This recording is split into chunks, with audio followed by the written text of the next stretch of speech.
What is going on, everybody? Welcome back. So the 13 Reasons Why Netflix series has really been catching fire all over social media, getting a lot of critical acclaim, but we need to talk about the ending. We need to discuss the ending, and this is something that we've been recommended to do a lot, so we're going to talk about the ending for 13 Reasons Why. So spoilers.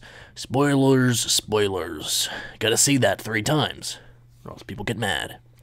So, as Clay and the audience learn on Hannah's 12th tape, she was sexually assaulted by Bryce on what she calls the worst day of my life, and after that, Hannah decides to set the record straight about her life and begins to recording her tapes, and Hannah does not give life one last try after recording tape 12, which detailed her assault when she approaches her guidance counselor, Mr. Porter, about her rape, depression, and suicidal thoughts. However, Mr. Porter fails to promise Hannah that Bryce will go to jail and instead tells her to simply move on from the assault.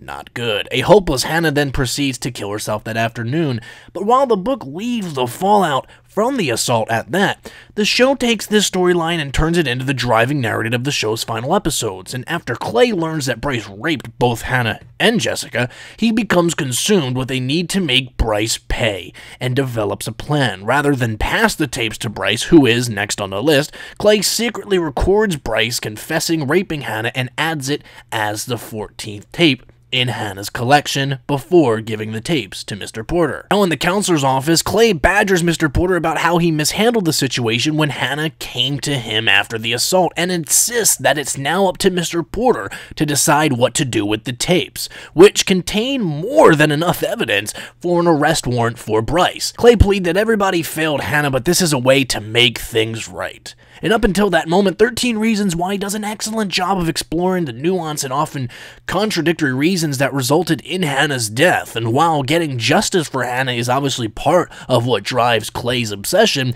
with taking down Bryce, the show never fully explores how hollow this notion is, because when it comes to an issue as complicated as suicide, there is no easy solution and there is no justice. Bryce raping Hannah helped push her over the edge, but it isn't why she was depressed or suicidal to begin with, and so, while getting Bryce to face his crimes may help prevent future assaults from occurring, the singular focus on this form of justice overshadows and simplifies the various reasons and incidents that prompted Hannah to take her own life in the first place. To make things worse, Bryce's one known living victim, Jessica, whose voice on this matter should be the most important of all, is barely heard on the subject. Still reeling from the revelation that she was raped, Jessica tells Clay she isn't ready to let anyone, including her father and the police, know about the assault, and while she tells Clay not to destroy the tapes and does eventually open up to her father, she never tells Clay to go on this crusade. So rather than the end of the series by focusing on Hannah or Jessica's wants and needs, this plan becomes basically a way for Clay to feel like he's accomplishing something profound in Hannah's honor. That way he's found to make things better for the people in her situation, when in reality, he's really just making himself feel better.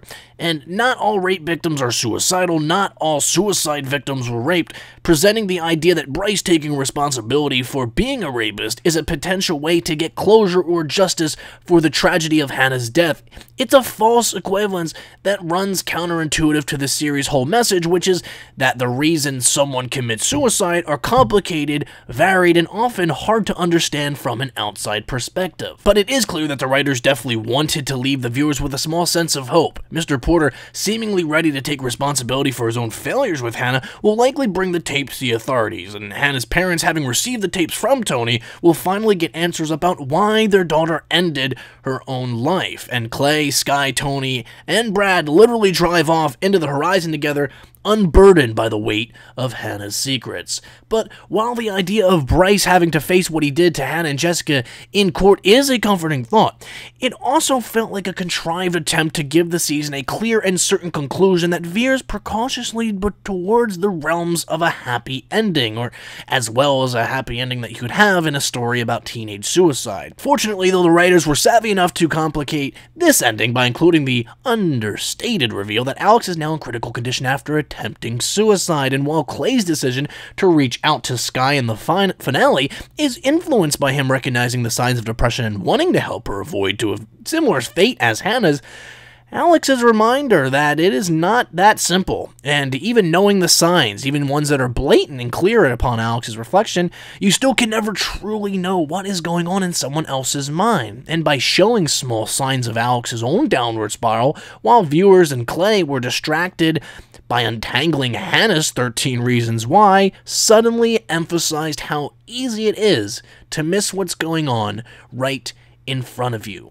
Either way, the conclusions of both Tyler and Alex storylines work in tandem to support the same point. Despite Hannah's intentions, the people involved with the tapes became so caught up in their own concerns that they failed to learn not to make the same mistakes again. Even Clay.